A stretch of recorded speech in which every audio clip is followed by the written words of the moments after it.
Present మార్కెట్‌లో కొత్తగా వచ్చిన ఎన్ఎఫ్ఓస్ ఏంటిది? ఇప్పుడు ప్రెజెంట్ మన ఎన్ఎఫ్ఓస్‌లో మన ఇన్వెస్ట్‌మెంట్ చేయొచ్చా? చేయకూడదా? అనేది ఈ వీడియోలో మనం డిస్కస్ చేయడం జరిగింది. ఈ వీడియో ఎండ్ వరకు చూస్తున్నట్లయితే మీకంటూ ఒక క్లారిటీ వచ్చిద్ది. ఇప్పుడున్న ఎన్ఎఫ్ఓస్‌లో ఇన్వెస్ట్‌మెంట్ చేయొచ్చా? చేయకూడదా? ఎలాంటి ఎన్ఎఫ్ఓస్‌లో ఇన్వెస్ట్ చేయాలనేది మా ఛానల్‌ని ఫాలో అండ్ సబ్స్క్రైబ్ చేయండి. Hello sir, welcome to social post. Thanks అండి. సార్, ఇప్పుడు మ్యూచువల్ ఫండ్స్‌లో కొత్తగా ఏదైనా ఎన్ఎఫ్ఓస్ వచ్చినాయా సార్? వచ్చాయండి. యాక్చువల్‌గా ఇప్పుడు చాలామంది ఏంటంటే పానిక్ అవుతున్నారు. మార్కెట్స్ పడిపోతున్నాయి. ఇట్లాంటి టైంలో ఎక్కడ ఇన్వెస్ట్‌మెంట్ చేయాలి అన్న ఒక ఆలోచన అయితే ఉంటుంది. అయితే ఇప్పుడు చూడండి, సాధారణంగా మనం ఆల్ గోయింగ్ ఫండ్స్ ఏవైతే ఉన్నాయో, అంటే just like participant mid cap కావచ్చు, స్మాల్ క్యాప్ కావచ్చు, ఇట్లాంటి ఫండ్స్ అయితే ఉంటాయో అవి ఆల్రెడీ ఇన్వెస్ట్‌మెంట్ చేసేసుంటారు. అంటే కొన్ని సెక్టర్స్‌లో ఆల్రెడీ ఇన్వెస్ట్‌మెంట్ జరిగి ఉంటుంది. కానీ ఇప్పుడు ఫ్రెష్‌గా వచ్చే ఎన్ఎఫ్ఓస్ వల్ల లాభం ఏంటంటే దానివల్ల 2 లాభాలు ఉన్నాయి. ఎన్ఎఫ్ఓకి కొత్తగా ఫండ్ వస్తుంది. అది ఫ్రెష్ అమౌంట్ వస్తుంది. సో ఫండ్ మేనేజర్ ఒక ఐడియా ఉంటుంది. రాబోయే నెక్స్ట్ 3 ఇయర్స్‌లో ఎలాంటి సెక్టర్స్ అయితే బాగుంటాయి. ఈ వార్ తర్వాత కావచ్చు, బిఫోర్ వార్, ఆఫ్టర్ వార్ కొంచెం ఆయనకు ఒక ఐడియా ఉంటుంది. సో అట్లాంటి పర్టికులర్ సెక్టర్స్‌లో ఎక్కువ ఇన్వెస్ట్‌మెంట్ చేయాలి. ఆ సెక్టర్స్‌లో కూడా అలాంటి స్టాక్స్ తీసుకోవాలనేది ఒక మంచి ఐడియా ఉంటుంది. ఒక ఫ్రెష్ వస్తున్న ఫండ్ కాబట్టి. ఓకే. ఎన్ఎఫ్ఓలో ఏంటంటే వచ్చిన అమౌంట్ వచ్చినట్టు ఇన్వెస్ట్‌మెంట్ చేయరు. ఎందుకంటే ఎన్ఎఫ్ఓలో 6 మంత్స్ టైం ఇస్తారు ఫండ్ మేనేజర్‌కి. సపోజ్ మొత్తం అక్రాస్ ఇండియా వాళ్ళు ఒక పూల్ చేశారు. ఒక 3000 క్రోర్స్ పూల్ చేశారు. ఆ 3000 క్రోర్స్‌ని ఒక్కసారి డిప్లాయ్ చేయాల్సిన అవసరం లేదు. మెల్లగా 500 క్రోర్స్ అట్లా స్లోగా చేసుకోవచ్చు. సో మనకు కూడా ఎలాగో ఒక టైం పడుతుంది. ఒక 6 మంత్స్ పడుతుంది టైం ఎట్లాగో కొంచెం మార్కెట్ మంచి స్టేబుల్ అవ్వడానికి. సో ఒక మంచి అవకాశం అనమాట. సో ఇట్లాంటి ఎన్ఎఫ్ఓస్ మనకి అబాకస్ నుంచి వచ్చింది, స్మాల్ క్యాప్. సో అబాకస్ అనేది ఏంటంటే మీ అందరికీ తెలుసు. అబాకస్ అనే సునీల్ సింఘానియా ఒక మంచి ఫండ్ మేనేజర్. ఒక ఇండియాలో టాప్ 10 ఫండ్ మేనేజర్స్‌లో కూడా ఆయన ఉంటాడు. నిప్పాన్ ఇండియా గ్రోత్ ఫండ్ కూడా ఒక బ్యాక్‌గ్రౌండ్ ఆయన. సో అట్లాంటి వాళ్ళు అబాకస్ ఒక 10 ఇయర్స్ నుంచి కూడా వాళ్ళు పీఎంఎస్ రన్ చేస్తున్నారు. అబాకస్ ఫ్లెక్సీ క్యాప్ అబాకస్‌లో ఆల్ క్యాప్ అని ఒకటి ఉంటుంది పీఎంఎస్. అలాగే అబాకస్‌లో ఎమర్జింగ్ అని ఒకటి ఉంటుంది. ఆ రెండు కూడా ఎమర్జింగ్ ఏమో mid cap and small cap కేటగిరీకి సంబంధించింది. ఆల్ క్యాప్ అనేది ఏమో ఫ్లెక్సీ క్యాప్ లాగా. సో వాళ్ళ పర్ఫార్మెన్స్ చూస్తున్న లాస్ట్ 5 ఇయర్స్ 30% సిఎస్జిఆర్ అలా ఇచ్చారు. సో ప్రూవెన్ అంటే ఒక అబాకస్ పీఎంఎస్‌లో చాలా బాగా చేసింది అని చెప్పి. అలాగే వాళ్ళు రీసెంట్‌గా కూడా అబాకస్ వాళ్ళు మ్యూచువల్ ఫండ్ స్టార్ట్ చేశారు. సో స్టార్ట్ చేసి ఫస్ట్ ఆర్డర్ ఫ్లెక్సీ క్యాప్‌తో ఇచ్చారు. సో ఫ్లెక్సీ క్యాప్ అంటే ఎందుకంటే ప్రతి ఒక్క ఫండ్ మేనేజర్ కూడా ఆలోచించేది ఏంటంటే ఫ్లెక్సీ క్యాప్ అయితే అందులో మిడ్ క్యాప్ పెట్టచ్చు, స్మాల్ క్యాప్ పెట్టచ్చు, లార్జ్ క్యాప్ పెట్టచ్చు. కాంపిటీషన్ వస్తుంది. సో మార్కెట్ వాలటాలిటీని బట్టి మార్కెట్ యొక్క అనుగుణంగా వాళ్ళు అది మిడ్ క్యాప్ అయితే మిడ్ క్యాప్ ఎక్కువ ఎలకేట్ చేయడము, లేదా లార్జ్ క్యాప్‌లో ఎక్కువ ఎలకేట్ చేయడం వాళ్ళు చేసుకుంటారు. సో కాబట్టి ఏ ఫండ్ హౌస్ అయినా స్టార్టింగ్‌లో ఫస్ట్ రావడంతోనే మీకు ఫ్లెక్సీ క్యాప్‌తో వస్తాయి.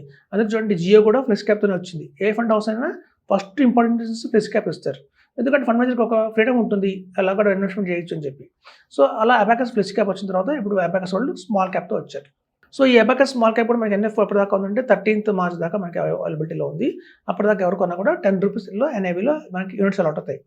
సో అప్పటి నుంచి మార్కెట్‌లోకి సెకండరీ మార్కెట్‌గా వస్తుంది ఆఫ్టర్ 7 డేస్. సో మార్కెట్‌లో ఇప్పుడున్న పరిస్థితుల్లో ఏదైనా బెస్ట్ ఏదైనా ఉందా అంటే కనుక అబాకస్. చూడండి, చాలా మంది మ్యూచువల్ ఫండ్స్ చేస్తారు, ఇన్వెస్ట్‌మెంట్ చేస్తారు, ఎప్పటినుంచో చేస్తున్నారు. వాళ్ళ దగ్గర ఏంటంటే బ్లైండ్‌గా ఒక రిప్యూటెడ్ కంపెనీకి వెళ్తారు. లైక్ ఏంటంటే ఐసీఐసీఐ కానివ్వండి, హెచ్‌డిఎఫ్‌సి, కోటక్, ఆదిత్య బిర్లా, క్వాంట్ ఇట్లాంటివన్నీ మైండ్‌లో ఆల్రెడీ ఎప్పటినుంచో ఉన్నాయి. సో అలా వాటిలో ఏంటంటే ఎప్పటినుంచో ఉన్న మ్యూచువల్ ఫండ్స్‌లో ఉన్న డ్రాబ్యాక్ ఏంటంటే వాల్యూమ్ ఆఫ్ ద ఫండ్ పెరిగిపోయింది. ఇప్పటికే కొన్ని 25,000 క్రోర్స్, 30,000 క్రోర్స్ వచ్చేసాయి. సో అలా వాల్యూమ్స్ ఎక్కువ ఉన్న ఫండ్స్‌లో ఏంటంటే మనకి రిటర్న్స్ కొంచెం సిఎస్ఆర్ తగ్గే అవకాశం ఉంది ఫ్యూచర్‌లో. సో ఇప్పుడు కొత్తగా స్టార్ట్ అవుతున్నవన్నీ కూడా ₹10 ఎన్ఐవితో వస్తాయి. వాటి వాల్యూమ్స్ కూడా హార్డ్లీ తిప్పితే మనకి 1000 క్రోర్స్ కంటే ఉండదు. ఎక్స్‌పీరియన్స్డ్ ఫండ్ మేనేజర్లు. సో ఇందులో ఫండ్ మేనేజర్లు కూడా అదంతకుముందు బయట అదే కంపెనీస్‌లో టాటాలో కానివ్వండి, బిర్లాలో కానివ్వండి పనిచేసిన వాళ్ళే ఉన్నారు. సో వాళ్ళ దగ్గర ఒక ఎక్స్‌పీరియన్స్ ఉంది. Over period of 20 years experience ఉంది.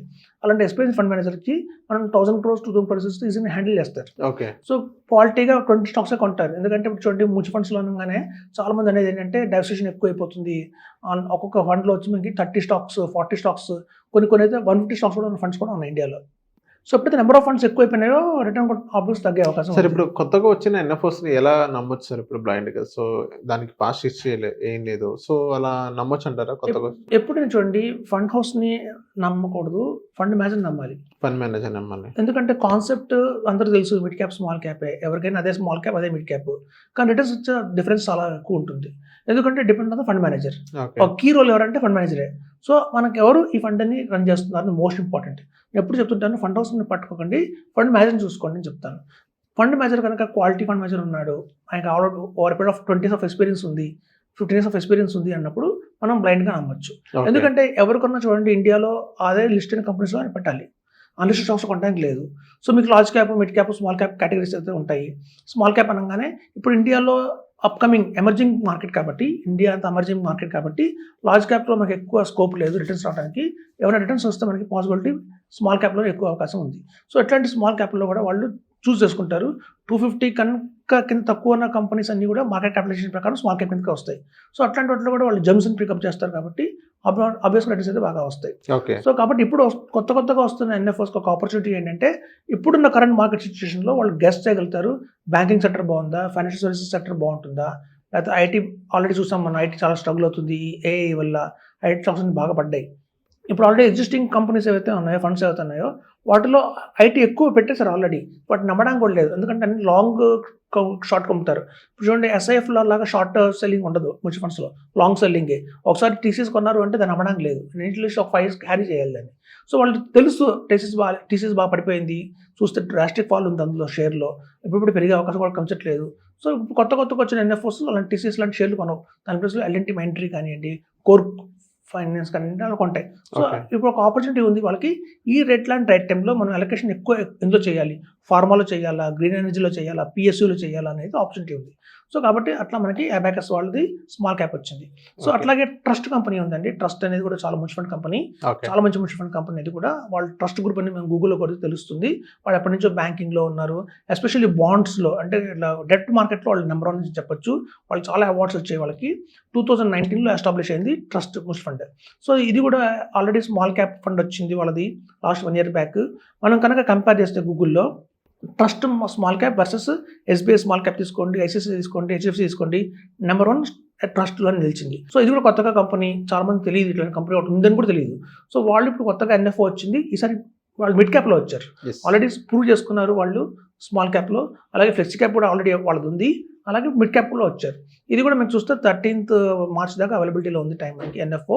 సో ఈ ట్రస్ట్ కంపెనీ కూడా చాలా ప్రామినెంట్గా పనిచేస్తున్నాయి. సో వీళ్ళు కూడా ఏంటంటే కొత్తగా వచ్చారు కాబట్టి ఎన్ఎఫ్ఓస్ ఎట్లాంటి టైంలో ఎట్లాంటి మిడ్ క్యాప్స్ తీసుకుంటే బాగుంటుంది ఇండియాలో అని చెప్పి వాళ్ళకి ఒక ఐడియా ఉంటుంది. ఎట్లాంటి సెక్టర్స్ చూస్ చేసుకోవాలి, అలాంటి సెక్టర్స్లో కూడా ఎలాంటి స్టాక్స్ పిక్ చేయాలనేది ఒక ఆపర్చునిటీ ఉంటుంది.